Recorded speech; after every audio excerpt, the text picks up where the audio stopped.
नमस्कार। आज मैं आपको अहंकारी देवता और तपस अग्नि की कहानी सुनाऊंगा। यह कहानी हिंदू धर्म ग्रंथों, विशेषकर उपनिषदों में एक बहुत ही गहरा दार्शनिक और आध्यात्मिक सबक सिखाती है। इस कहानी को केन उपनिषद के यक्ष की कथा के रूप में भी जाना जाता है। एक समय की बात है जब देवताओं और असुरों के बीच एक भीषण युद्ध हुआ और देवताओं ने असुरों पर एक शानदार विजय प्राप्त की। यह जीत कोई साधारण जीत नहीं थी, यह घोर युद्धों और अथक प्रयासों का परिणाम थी, जिसमें भगवान विष्णु और भगवान शिव ने देवताओं का मार्गदर्शन किया था। असुरों की शक्तिशाली सेनाएं पराजित हो गईं और तीनों लोकों में देवताओं की जय जयकार गूंज उठी। इस विजय के बाद देवताओं के मन में धीरे धीरे एक सूक्ष्म अहंकार का भाव पनपने लगा। वे सोचने लगे कि यह पराजय उन्होंने अपने ही पराक्रम से असुरों को दी है। हमारी शक्ति अपरिमित है, वे आपस में कहते। हमने अपने बाहुबल और बुद्धि से इन दुर्जय असुरों को धूल चटाई है। अग्निदेव अपनी प्रचंड ज्वाला और ऊर्जा पर गर्व करते हुए सीना फुलाते, तो वायुदेव अपनी असीम गति और शक्ति की प्रशंसा करते नहीं थकते। इंद्रदेव, देवताओं के राजा, भी अपने वज्र और नेतृत्व की क्षमता को इस जीत का कारण मानने लगे। उनके इस बढ़ते हुए अहंकार को भांपकर परम ब्रह्म ने उन्हें एक महत्वपूर्ण सबक सिखाने का निश्चय किया। देवताओं के गर्व को खंडित करने और उन्हें उनकी वास्तविक शक्ति के स्रोत का ज्ञान कराने का समय आ गया था। अचानक देवताओं के सामने एक अद्भुत और तेजस्वी प्राणी प्रकट हुआ। यह प्राणी, जिसे वह पहले कभी नहीं देखा था, एक यक्ष के रूप में उनके समक्ष खड़ा था। उसका तेज इतना अधिक था कि किसी भी देवता की आंखें उसे सीधे देखने का साहस नहीं कर पा रही थी। वह एक रहस्यमयी प्रकाशपुंज की तरह था, जिसकी शक्ति और महिमा अस्पष्ट थी। देवता अचंभित थे। ये कौन अद्भुत शक्ति है? वे आपस में फुसफुसाए। क्या यह कोई नया शत्रु है या कोई और शक्तिशाली देव? उनकी विजय का उत्साह क्षण भर में जिज्ञासा और आशंका में बदल गया। सबसे पहले अग्निदेव अपनी स्वाभाविक उग्रता और यह विश्वास रखते हुए कि वे हर चीज को भस्म कर सकते हैं, उस यक्ष के पास गए। उन्होंने गर्व से कहा, हे तेजस्वी प्राणी, मैं अग्नि हूं, जगत का ज्वलनशील सार। मेरी ज्वाला में इतनी शक्ति है कि मैं क्षण भर में पूरी सृष्टि को राख में बदल सकता हूं। बताओ कि तुम कौन हो? यक्ष ने शांत और स्थिर स्वर में पूछा, यदि तुम अग्नि हो और तुम्हारे अंदर इतनी शक्ति है, तो क्या तुम यह छोटा सा तिनका जला सकते हो जो मेरे चरणों में पड़ा है? अग्निदेव ने उस तिनके को तिरस्कार भरी दृष्टि से देखा। यह उनके लिए एक तुच्छ कार्य था, ऐसा उन्होंने सोचा। उन्होंने अपनी पूरी शक्ति केंद्रित की, अपनी सबसे प्रज्वलित लपटें उस तिनके पर डालीं। परंतु आश्चर्य, तिनका जस का तस पड़ा रहा, उस पर अग्नि का कोई प्रभाव नहीं पड़ा।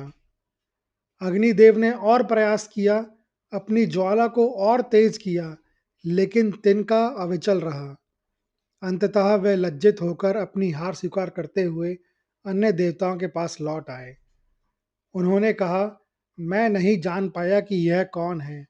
मेरी सारी शक्ति उस छोटे से तिनकों को जलाने में भी विफल रही। इसके बाद वायुदेव, जो अपनी प्रचंड गति और हर चीज को उड़ा ले जाने की क्षमता पर अभिमान करते थे, आगे बढ़े। वे यक्ष के सामने खड़े हुए और गर्जना करते हुए बोले, मैं वायु हूँ, ब्रह्मांड की श्वास।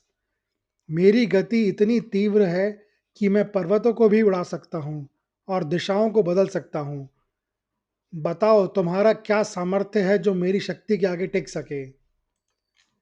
यक्ष ने फिर उसी शांत स्वर में कहा, यदि तुम वायु हो और तुम्हारे अंदर इतनी शक्ति है, तो क्या तुम इस छोटे से तिनके को उड़ा सकते हो जो मेरे चरणों में पड़ा है? वायुदेव हंस पड़े। यह उनके लिए एक हास्यास्पद चुनौती थी। उन्होंने अपनी पूरी शक्ति लगाई, एक प्रचंड बवंडर पैदा करने का प्रयास किया, अपनी सबसे तेज हवाएं उस तिनके पर फेंकी। परंतु विस्मय, तिनका अपनी जगह से जरा भी नहीं हिला। वायुदेव ने और जोर लगाया, अपनी गति को और बढ़ाया, लेकिन तिनका अडिग रहा। निराश और हतप्रभ होकर वायुदेव भी पराजित होकर लौट आए। उन्होंने देवताओं से कहा, यह कोई साधारण शक्ति नहीं है। मेरी सारी क्षमता उस तिनके को हिलाने में भी असमर्थ रही।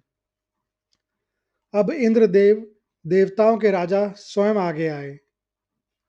वे अपनी बुद्धि, पराक्रम और दिव्य अस्त्र वज्र पर अटूट विश्वास रखते थे। जब वे यक्ष के पास पहुंचे तो यक्ष अचानक उनकी दृष्टि से ओझल हो गया। इंद्र समझ नहीं पाए कि ये क्या हुआ। जिस तेजस्वी प्राणी को अग्नि और वायु भी पराजित नहीं कर पाए थे, वह अचानक कहाँ अंतर्ध्यान हो गया। उसी क्षण, उसी स्थान पर एक देवी का दिव्य और शांत रूप प्रकट हुआ। यह थी देवी उमा, जो ज्ञान और दिव्य चेतना की साकार मूर्ति थी।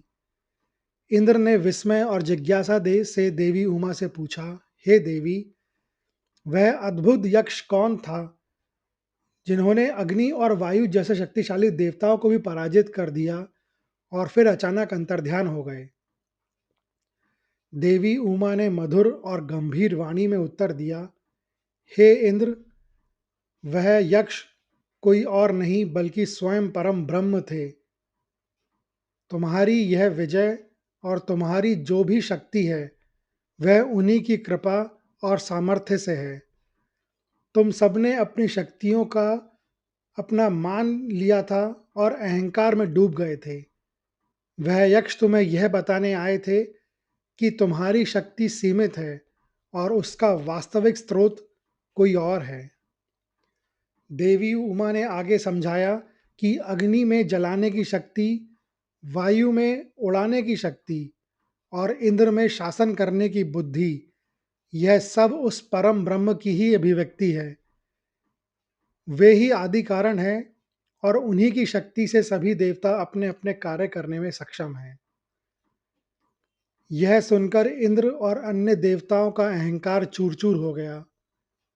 उन्हें अपनी भूल का एहसास हुआ। वे समझ गए कि उनकी सारी शक्ति उस अदृश्य और असीम शक्ति के अंश मात्र हैं। उन्होंने जाना कि सच्ची महानता अपने स्रोत को पहचानने और उसके प्रति कृतज्ञ रहने में है। इस घटना के बाद से अग्नि, वायु और इंद्र को अन्य देवताओं की तुलना में अधिक सम्मान दिया जाने लगा, क्योंकि वे ही उस परम ब्रह्म के तेज का अनुभव करने के लिए सबसे पहले आगे आए थे, भले ही वे उसे पहचान नहीं पाए। और देवी उमा ज्ञान की दाता के रूप में सदैव पूजनीय रही, जिन्होंने देवताओं को सत्य का मार्ग दिखाया। यह कहानी सिर्फ एक घटना का वर्णन नहीं है, बल्कि यह परम ब्रह्म की प्रकृति और उस तक पहुंचने के तरीके को समझाने का एक रूपक है। कहानी की शुरुआत देवताओं के अहंकार से होती है।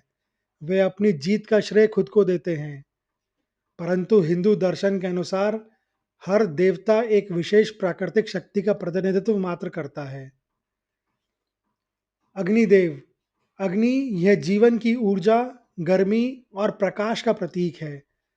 यह हमारी पाचन शक्ति, वाक शक्ति यानी कि बोलने की शक्ति और किसी भी कार्य को करने की क्षमता को भी दर्शाता है। वायुदेव की वायु, वह जीवन की श्वास, गति और प्राण शक्ति का प्रतीक है।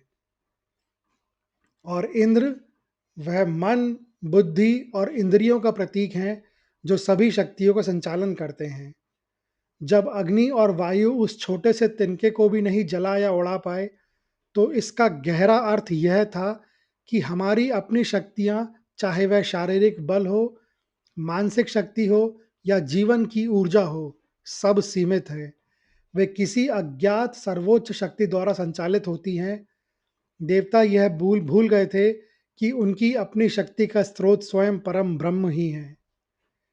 यक्ष का अचानक प्रकट होना दर्शाता है कि परम ब्रह्म को अपनी इच्छा से जब वह चाहें कहीं भी प्रकट हो सकते हैं। उनका तेजस्वी अपरिचित रूप यह संकेत देता है कि ब्रह्म को हमारी इंद्रियों या बुद्धि द्वारा पूरी तरह से समझा नहीं जा सकता। वे हमारे लिए एक रहस्य बने रहते हैं जब तक हम स्वयं को उनके सामने समर्पित नहीं कर देते। यक्ष का तुरंत अदृश्य हो जाना यह दिखाता है कि ब्रह्म को पकड़ने या अपनी शक्ति से समझने का प्रयास व्यर्थ है। देवी उमा, उन्हें ब्रह्म विद्या यानी कि ब्रह्म के ज्ञान का प्रतीक माना जाता है। उनका प्रकट होना यह दर्शाता है कि ब्रह्म को सीधे नहीं समझा जा सकता, इसे केवल गुरु या ज्ञान के माध्यम से ही प्राप्त किया जा सकता है। उमा ने इंद्र को बताया कि वे शक्ति जो उन्होंने देखी वह परम ब्रह्म ही थे। इस प्रकार यह कहानी बताती है कि सभी शक्तियां, यहाँ तक कि देवताओं की भी, उस एक सर्वोच्च शक्ति ब्रह्म से उत्पन्न होती हैं। हमारी वास्तविक पहचान और शक्ति का स्रोत हमारे अहंकार में नहीं, बल्कि उस परम तत्व से हमारे संबंध को समझने में है। यह कहानी हमें सिखाती है कि सच्चा ज्ञान तब मिलता है जब हम अपनी सीमाओं को स्वीकार करते हैं और उस परम सत्य के सामने झुकते हैं। यह कहानी सुनने के लिए धन्यवाद। अगर आपको यह कहानी अच्छी लगी हो तो कृपया इस वीडियो को ज़्यादा से ज़्यादा लोगों के साथ शेयर करें, लाइक करें व चैनल को सब्सक्राइब करें। कमेंट्स बॉक्स में लिखें, ओम नमः शिवाय।